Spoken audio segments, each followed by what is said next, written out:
most white South African women had live-in domestic workers. They stayed in the car in the back and worked 7 days a week at the ring of a bell to cook meals, wash up, clean. And my mother took a domestic worker 1 day of the week and said that you don't use the K word, you speak about African gentlemen and ladies. And I think what I want to say to that is that every difference makes a difference. And that was the first difference for me. I started to look at people as people. My father, in spite of his avert racism and his desire to be assimilated into South African society, as a third-generation Norwegian, you know, he loved rugby. He put his sock in his comb in his sock, should I say. And he tried to be a man, along with the white South African manner. My mother was different, and she taught me this independent way of thinking. And that stuck in the back of my small brain at that stage. I think it's got smaller since then, the brain that I had. And the TV arrived in South Africa, Standard 9, 76. South Africans got TV. The rest of the world had been watching TV since the end of the Second World War. But we got TV in 76. We could spend all day watching the test program, waiting for the news, and the Brady Bunch, the rich man format, which would come on the TV that night. And when June 16 uprising happened, the South African government was particularly proud of its police force and its crocodile approach to suppressing dissent. And they didn't realize that the media can work two ways. It can show both the power of the state in controlling and suppressing, but it can also show those with eyes and small brains and mind what was going on. And when the news came on while waiting for Rich Man Poor Man, you would see hundreds and hundreds of kids coming out, thousands of kids being shot by the powerful police with Sten guns and Alsatians, taking on kids your age, my age, but black. People that had their futures taken away from them in one moment. And here I was in an all-white school. And I had my eyes, and I saw, like every other South African did. And everyone that says to you they didn't know, they didn't think. I mean to say they didn't think, because they did know. And soon the South African government got wise and censored TV. But I looked out across the valley from where we stayed, on the outskirts of PE, which was low middle class Afrikaans neighborhood. Not a good place for a Yorkshire mother who didn't speak a word of Afrikaans. But I knew and spoke with all my mates. And we would look out across, I'd look out across the valley. I think others did too, but I don't know if they saw the same thing. But New Brighton was burning every day. The township of PE, the main township. And the burning carried on after the news blackout for the whole of 76 into 77. And in my maths class in 76, just after I got my result for 7%, then Mr. Schroeder, the maths teacher, handed out papers. Not maths tests this time, but only for the boys, not the girls. And there were no girls in our school. So, the boys only school, grade high school in PE. But each one of us got a piece of paper, which we had to fill in. It was registration for conscription. Every 16-year-old white South African boy across the whole land registered for call-up. So you got your call-up, and you didn't quite know what it meant. I was still thinking about things. And then, 77, I went for my short back inside haircut, which is what you do. And I was having my haircut at Linton Grange, the Afrikaans woman shaving my head vigorously. And suddenly the radio crackled with terrorists in downtown Brock Street, Joburg. And she went on like a rugby match. Screaming, kill you fucking whites. Skoppele, Morele. And shouting as if taken up by a killing. In fact, it was a disaster of a day for Solomon Mhlanga, who was captured and later hung in '79, but I wasn't to know that.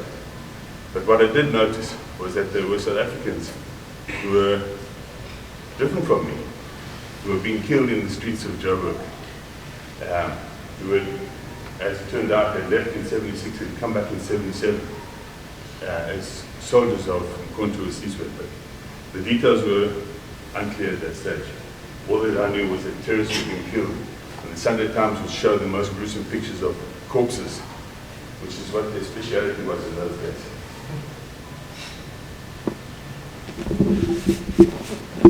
In my shake, it's not that I'm so nervous as I'm here, but I've got Parkinson's, so I shake more than I mean to. Anyway, comes the end of matric. I got 77%, and I got 4 B's, and I got a university exemption. And it was purely because I had no intention of going to the SAP. I knew that the only way out was to go to university. And the best motivation for that was the reality of conscription. And I reckon if any of you are needing some motivation, what you don't want is the reality of conscription hanging over your head. Because if you did, next year January, all the boys in the group, only the white boys, would be off to where I was due to go, Bloemfontein, South African Infantry, 6th Side Battalion, infantry training. Your basic training is 2 years service, and then a further 2 years of training for the next 24 months. For the 24 months of training for the next 8 years of your life. So 4 years of military. The women wouldn't do it, but they would see their boyfriends not come back, or their sons not come back. And my friend in matric, he was 1 year above me. When I was in matric, he went the year before. I'd known him since young. He didn't come back. He had a motor car accident. Quite a lot of people had motor car accidents on the border. They had bad drivers, terrible roads, but no one died of anything else. They came back in coffins, or as it was said, motor car accident, transport accident. So white South African men, youngsters, were dying. There was a war going on. We didn't know about this war. But the South African Defence Force was deep in Angola, already in '75. So I went to university, and I woke up a little bit, got involved in NUSAS, but basically a rock climber, which is why I went to Cape Town. And why Marvin's used to was a good mountain.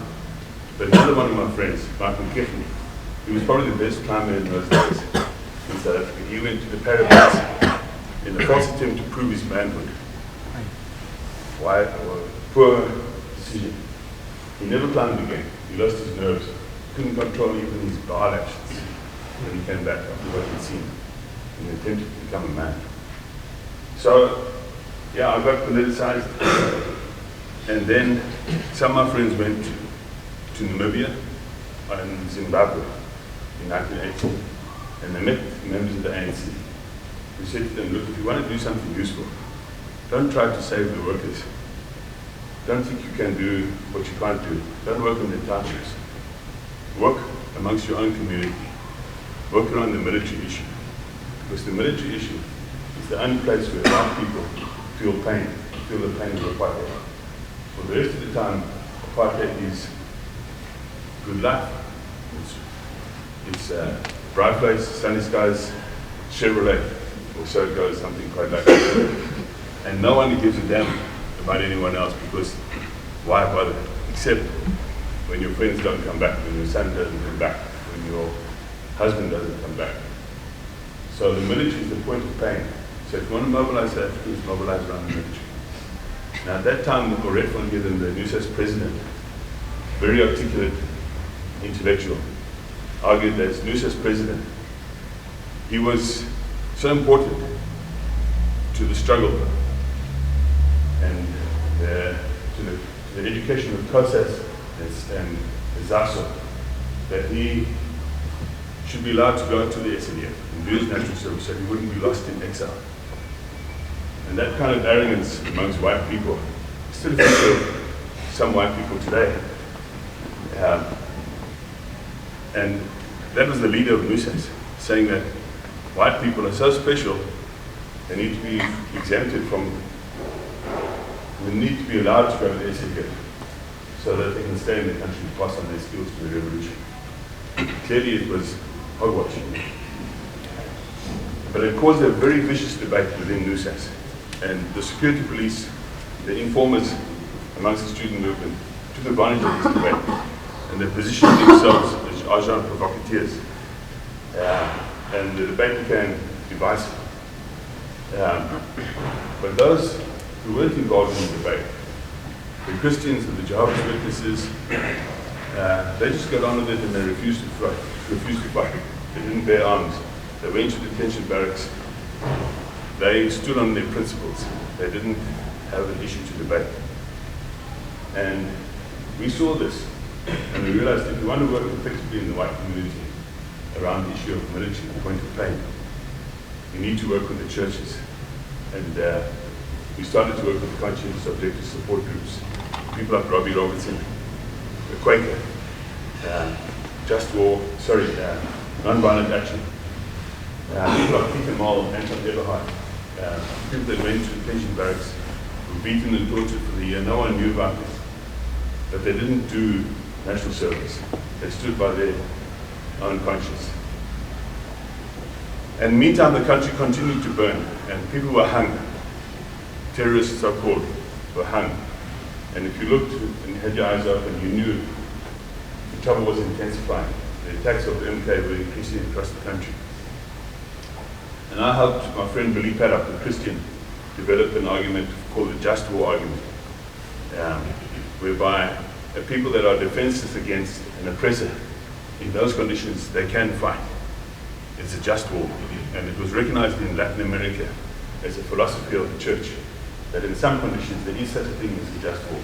And he argued successfully at the court-martial that he went to, that South Africans were facing a just war against apartheid. And he went to jail for 1 or 2 years, got a 1-year sentence. Then I helped Billy, then I helped Peter Hawthorne. The first argument is a non-religious objective. Up until then, people have been religious, including Billy Paddock as a just war objective. The non-religious argument was a secular argument based on the morals of defenseless people and the right not to fight. And he got 1 year in prison, Victoria Central, ordinary criminal, no longer court-martial. So I calculated that a sentence looked like 1 year they're handing out, maybe 2 years at the most. It was a 2-year maximum. And 2 years in prison compared to 2 years national service and 24 months of camp over the next 8 years of your life, which adds up to 4 years. 2 years was a bargain. So I reckon I'd do 2 years. So I prepared my position as on the basis of the Freedom Charter. So first objective to use the Freedom Charter as their point of reference. And travel around the country, we're working with the conscientious objective support groups, building an alliance, a broad front between the secular groups and the religious groups. Anyone that would oppose conscription was in. Spies and all. And at that time, the Black Sash met in Grahamstown. I happened to be in Grahamstown. And they passed a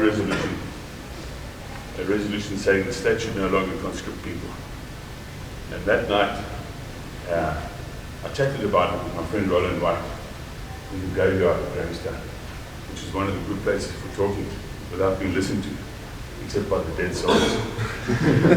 So we were chatting there, and we realized that, the state had a law whereby no one could in any way influence anyone in any circumstances whatsoever to not fulfill their quota, or they would be subjected to 7 years prison with a fine of 7,000 rand, which was quite a lot of money in those days.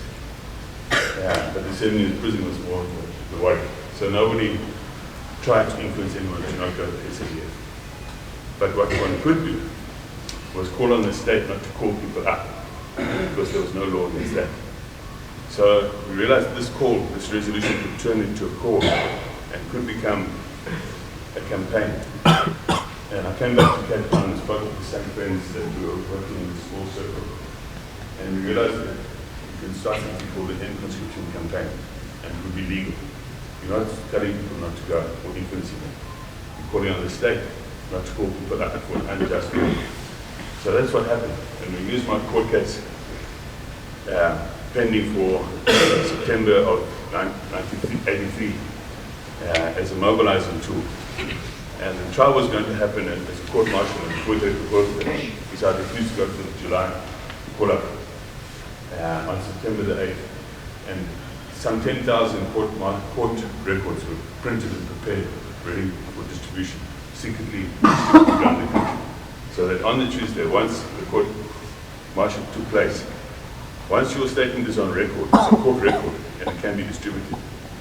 Same with Nelson Mandela's Rivonia statement. And that's where we got the idea from. But unfortunately, best laid plans go astray.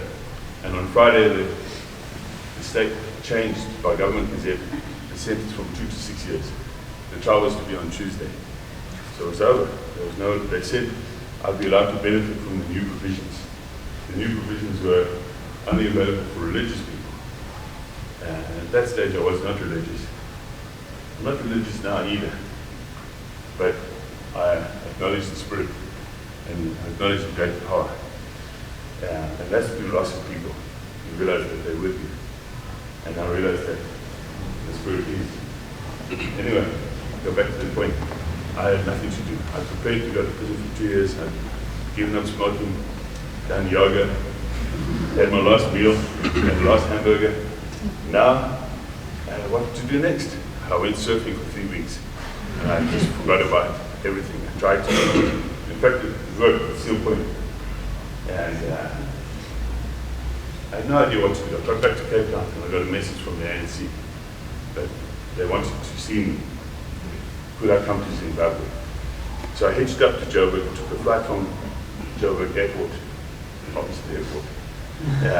But I was wearing my false schooner, no socks, black short pants. It's an odd uniform, you might think.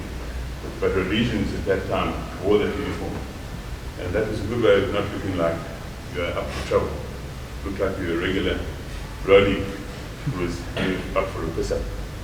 So I went up to Harare, and I met the ECC. I got into the back of the bus and got to a place, got trained in the art of military combat work, which was called secret communication. And I was given a lot of choices, but the choice that I was asked then was, would I consider recruiting people and going back into the country? One person in each city. So I did. I went back and I recruited some people. But the difficulty with recruiting people is that they get to know you working for the ANC, and if they say no, they know about you, and they walk off with that knowledge. So you can't recruit anyone. You've got to be really, really sure who you recruit. You can't recruit a spy. You can't recruit someone who's going to talk. So the first person in Joburg said no, but this person was a trustworthy soul, and to this day hasn't said a word, not that it matters anymore. Second person in Durban said yes. Third person in Gramstad said yes. Then I got 3 more in Durban. So I had a network, and the idea was to build an underground war resistance movement, which we did. And then comes June of the next year, I got another call up, and my advice from the ANC was, don't sit in jail for 6 years. It's not worth it. It's no longer a bargain. Leave the country. So I did. I left the country.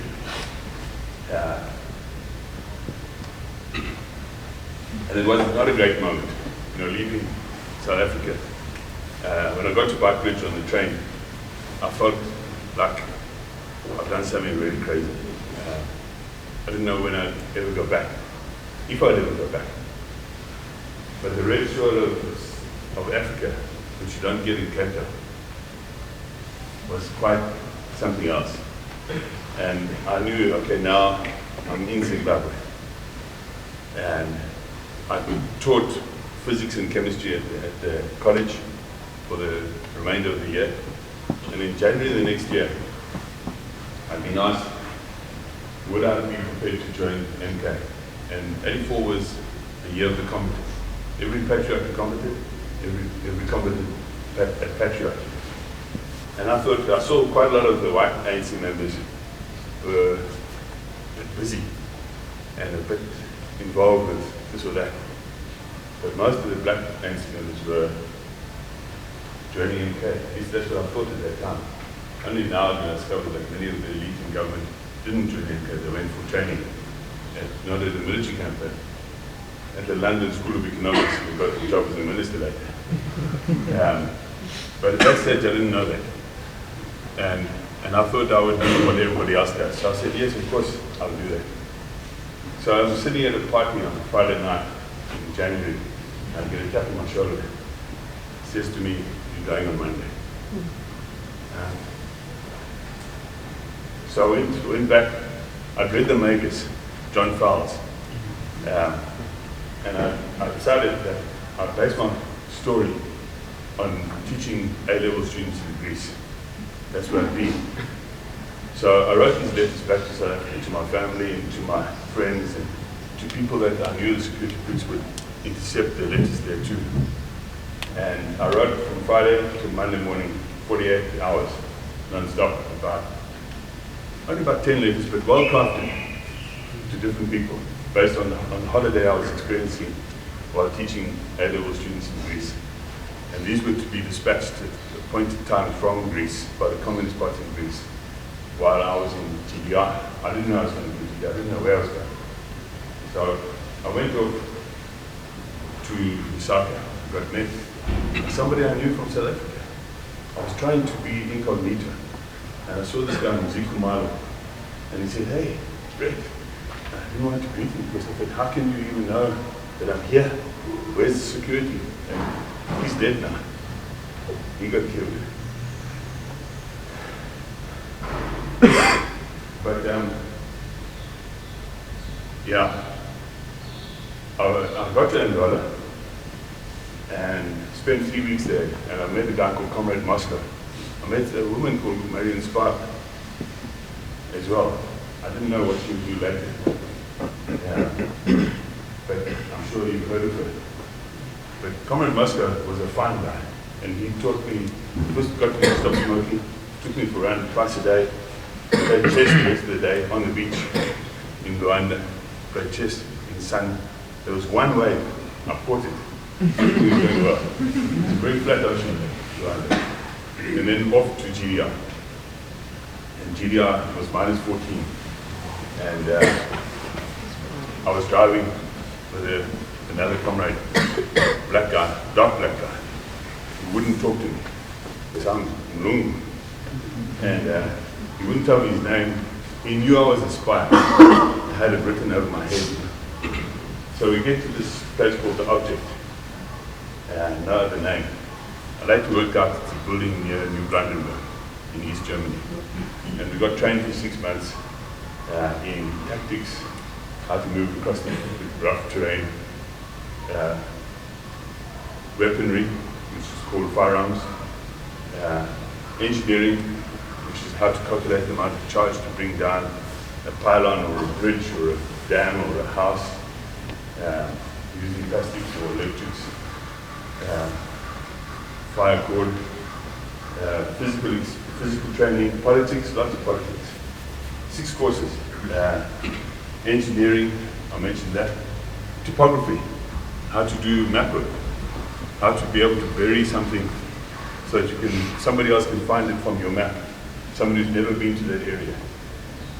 So on Sundays, I did extra classes in topography and engineering because I had a BSc chemistry. Most of the guys, they had no education.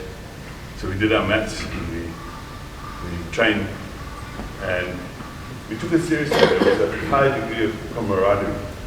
No one slacked. And if anyone did get tired, the call would be, comrades, we don't walk, we run, people are dying at home. So you ran and you trained hard. And on Monday nights we'd have jazz hour. and sing freedom songs. Half the group would drink the one shot and then 3 beers. The other half group would be on security. No drinking. But we'd sing. Some of them come and sang like angels. It was beautiful. 4/5 harmony. It was the most wonderful experience. Anyway, that came to an end. And went back to Lusaka. But in Lusaka, I was staying in the Yellow House in Chunga. And I met a white guy. He came walking in. Now it's a township. There are no white guys except me. And this guy walks in, so I'm sure he's a Boer. So I put my grenade by the shelf around the door. So what my plan is as he comes in, I'll see who it is. If it is who I think it is, I'll move to the door, pop the pin, drop the grenade in the room, and that'll be the end of that guy. Well, it was Joe Slover. Luckily I didn't do that.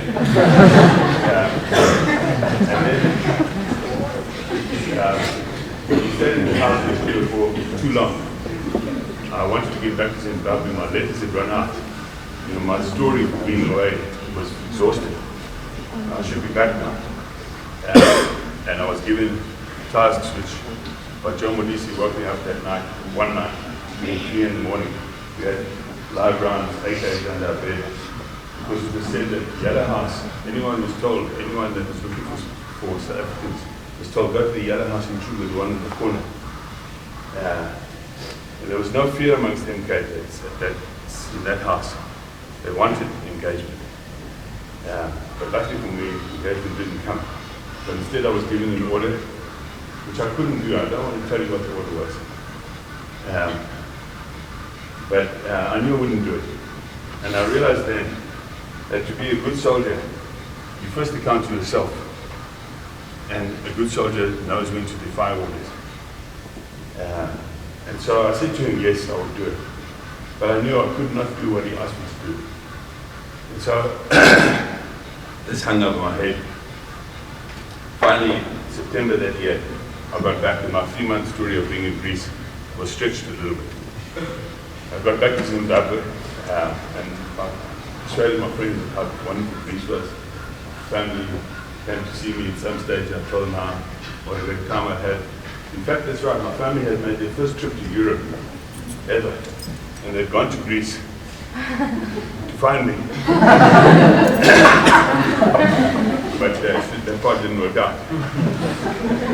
So I get back to Zimbabwe and I get a job at the Polytech teaching chemistry to sitting deals part 1 and 2. And I've got John Modise after my case. He wanted to know why I'm not doing what he said I was doing. And he puts me in a unit, the special ops unit, where the commander of the unit is said to be a spy. So, I mean, I've been in the meantime recruited into the Communist Party, and they've told me that the commander of the unit is said to be a spy. And I must prove that this person is a spy in order to protect myself from John Modise. And I'm a 24-year-old youngster. And I knew I was in a bad situation. But what was clear to me, the way that was open, was to work in military intelligence, which I was trained in during that time. And because I kept myself with my nose clean from ANC business, I never associated with known ANC people, not publicly, only by secret meeting. And I never went to the ANC diplomatic office or anything like that, which is the common way. South African friends of mine would come and visit me and receive information and be unthreatened by such meetings when they returned to the country, because we knew each other's friends. I wasn't somebody else. I wasn't an ANC person. According to the public. So I had contact with conscripts, and I recruited them into military intelligence work. But I'd also analyzed that the best way to get someone caught is to communicate unnecessarily, because it's when people are communicating, even though secretly, that things go wrong. So rather wait until those people can come back out to the country and meet me, talk one-on-one, and give any information they need to. and that would keep me safe. So at any one time, I had only 5 people working for me. That was the rule that I and my commander worked out. That better few, but better. Only 5 at any one time. And the person that did the best work was a youngster who came out, who was intending to join MK, but he was a bit talkative, and so they regarded as inappropriate. And he was a bit crazy, so he decided he's going to go back and join the SADF because if you all don't want me, I'm going to fight worse. But I knew him, and we smoked together, not tobacco. But we didn't need help. And so he was a good friend. And he went back, and he did something he shouldn't have done. He went and he joined the SADF, and he did 2 years infantry work. And we discussed, and I trained him in understanding how to attack a military base, where to look for high ground, for water attack, where to locate the armories, locate the fuel depots within the base. Take notice of everything you see, but don't communicate whatsoever. He did 2 years of service. He went into Namibia and he went into Mozambique. He came back with that information, and we sat outside Robert Mugabe's botanical gardens for 2 days. Apparently he's botanist, but I was debriefing him.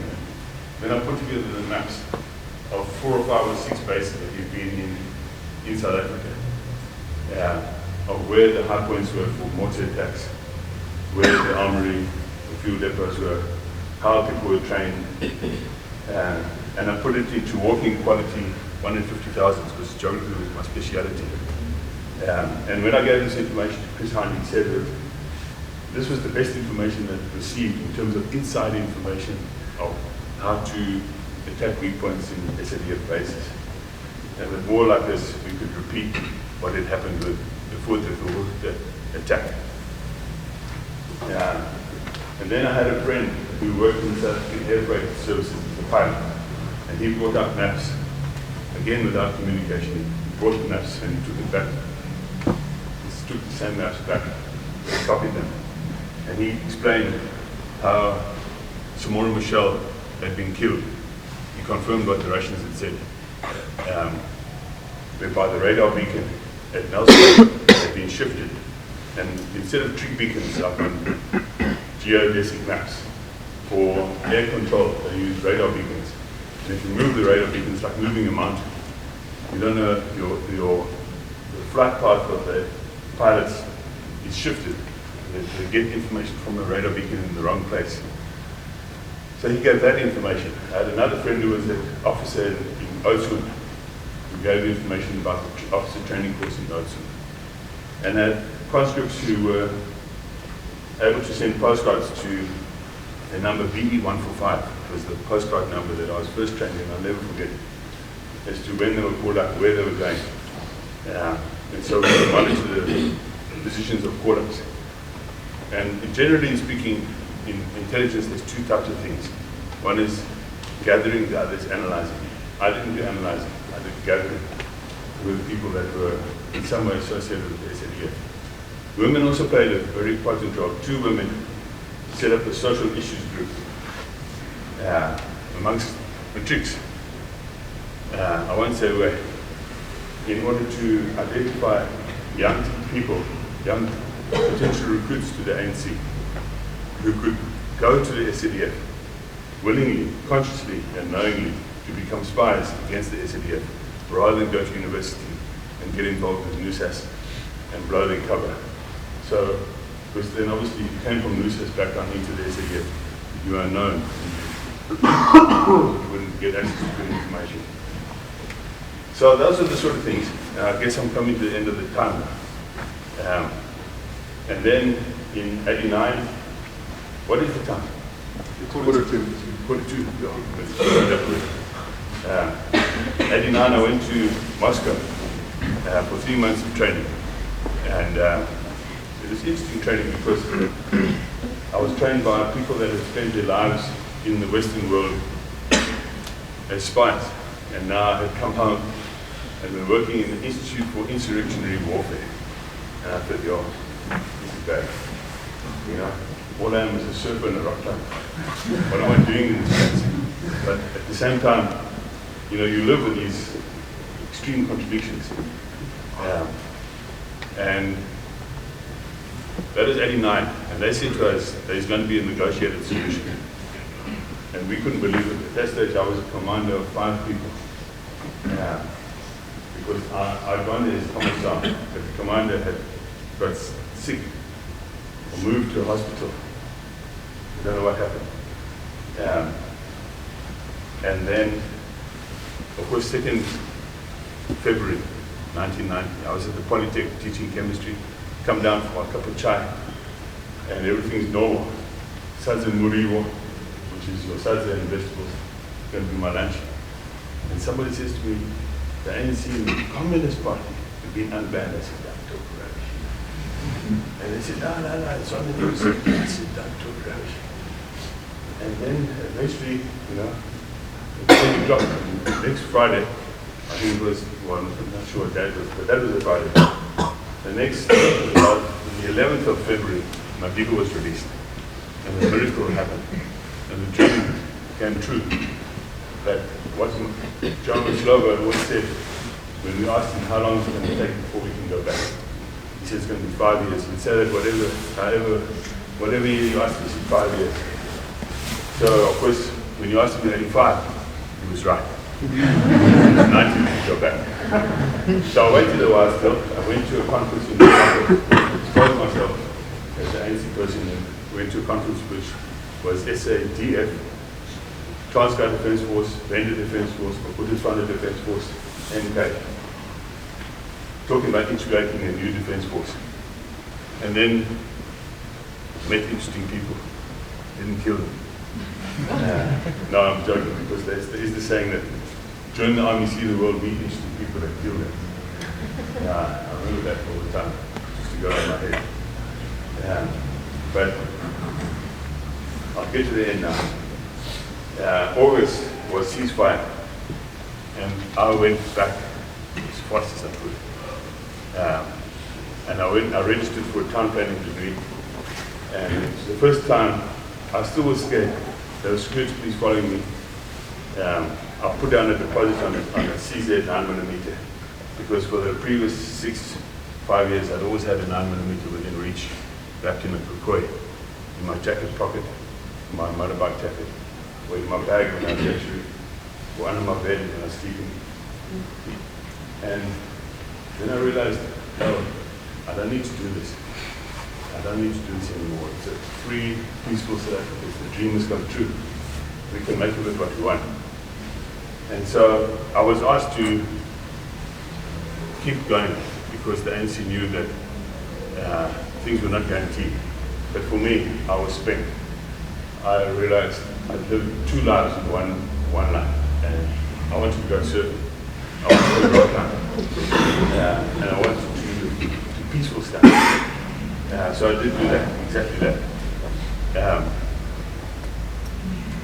And I guess that's a good place to end. Yeah.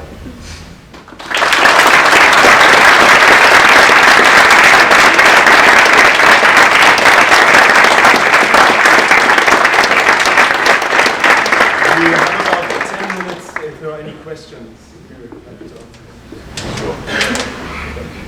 Hi sir. I'm a little confused because you said that you were working for MK, and then later on you said you were got infiltrated into the communist one. But isn't that MK? No, ANC? Yeah, no, you're right. I wasn't infiltrated. I was recruited. They actually asked me 3 times, and I said no the first 2 times, because you don't want to become a communist, because the communists are monks. They don't disobey orders. They're the most dedicated. There are people like Pravin Gordon. He was a communist. People like Joe Slovo, people like Chris Hani, people I had the utmost respect for. Not the chances like John Modise. Only the best were communists. So when they asked me if I'd be a communist, I said no the first 2 times. But then the 3rd time, I thought, okay, I'll try it out. But it's not something that you get infiltrated in. But you, in a sense, if you understand the Nationalist Party, the National Party of South Africa, the Party of Nationalist Party, Brudemont was the secret force within it. So too the Communist Party was the secret force within the ANC. Literally speaking, you didn't declare that you were a communist. It wasn't in your best interest, because there are many African nationalists like John Modise and others who detested the communists. I can tell a short story about that. One night, we didn't get many times off while we were in GDI, but one night we went down to Dresden, and we saw Bach's Conservatoire, and then we sang for these Lederhosen guys. They sang for us and we had to sing for them MK songs.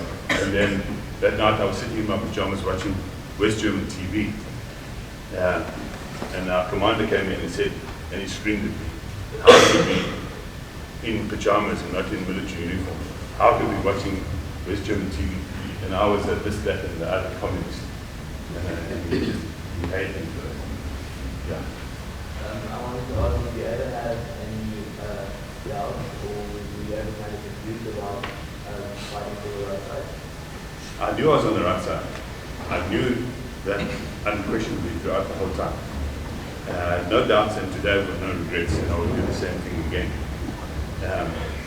But I do know that there were many, not many, but there were some. There were good people on both sides, and there were monsters on both sides. And I encountered some of the monsters on the MK side. So it's not that things are smooth sailing, but I knew that what I was doing was right. Can I ask this person? What are your opinions or views of the ANC now?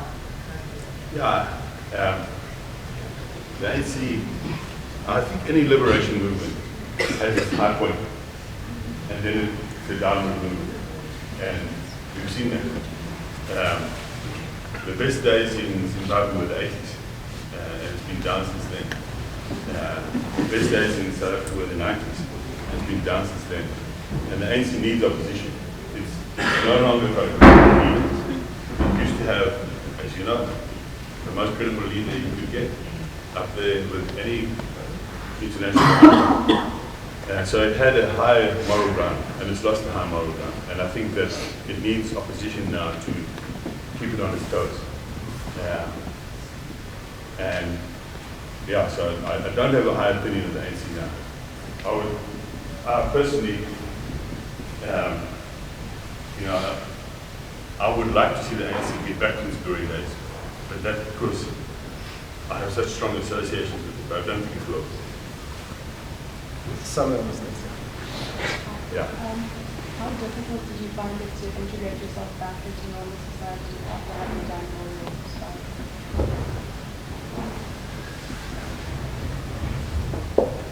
Good.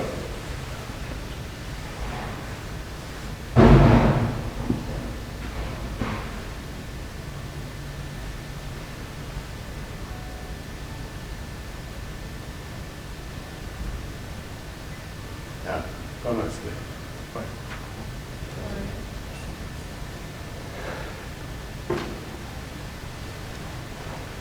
Yeah. Shall we move on to another question, or would you like to? Yeah, no, okay, I got my breath. You know, it's hard when you, being an honest person, you want to say what you think. I want to say what I think. But I still struggle with that. Yeah. Okay, next question. Do you think, I know a lot of people said that once you hit 94, the ANC was no longer, it became a political party rather than a movement. Do you see that as a difference, or do you think it's the same movement that's gone down? No, it's a distinct difference. And you're quite right to notice that change. You know, a movement was called a movement because it moved people, and people were moved by it. And everyone who wanted to make a difference made a difference. And it was made up of all sorts of types of people. And once the movement became a political party, and you declared yourself as an open member of a card-carrying member of the ANC, I mean, it was no longer a movement. It was for, and when I heard people call each other comrades, and I thought to myself, I don't know what it is to be a comrade. It's a cheap word. So there's a distinct change. So you said you were in Moscow around 1989 and coming then with Communist Party, I just want to know. Yeah. It was a great opportunity to be there at that time because it was glasnost and perestroika. Things were opening up, glasnost and falling apart, perestroika. And I read the Sputnik, which is like the Reader's Digest of the East. Good toilet reading. And it was a remarkably open magazine at that time, talking about the problems. And I heard directly from people the troubles. But I also, it's like anything, it's contradictory. And there were many people who, okay, let me give you an example. I'll take the metro into the underground, take the escalator into the underground to catch the metro. And all the young people were in bright clothes looking up. And all the old people were in grey clothes looking down. And there was a generational distinct cleavage. And the young people were hoping. But I think today, they live in quite a corrupt society. And I think if you had to look at the BRICS societies, Brazil, Russia, India, South Africa, we have in common corruption and big cheap politics. And I think all the people have got mixed feelings about the glorious history of those that made freedom possible in all of those countries. But it was a really interesting time to be there. And for my fellow comrades, I remember, coming from a township which I had no knowledge of at all. Coming from a township, my fellow comrades would look at the radios which we were using and say, wow, this is amazing, look how advanced they are. But I'd seen better quality radios in the West, and I knew that this is second-rate stuff. And the clothes we were given, and the shoes and the fashion, were shocking. When I went into one day in Leningrad, we had a call, and I followed the guy with the arm was traffic. And he went up into all three stories in Leningrad, St. Petersburg. And there was a sauna there, and men only, and alcohol, vodka, that was in his brown packet. Vodka, shot of vodka, bite of apple, bite of cheese into the sauna. And I was going to try this out for the freedom, but people spotted my jeans and spotted my watch. All they wanted to do was buy my jeans and buy my watch. They had never seen stuff like this. So the sense of isolation was pretty distinct. It was a society of backwardness and at the same time advanced technology in terms of nuclear, space, but not the day-to-day of ordinary people. I think we're going to have to wrap it up there. Thank you very much for...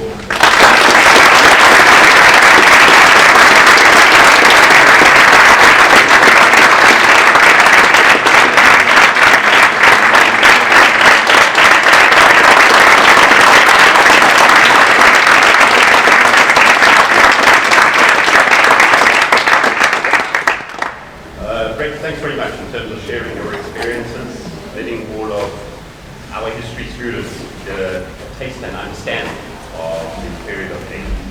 So sharing the personal narrative becomes fundamentally important. Thank you very much. Okay.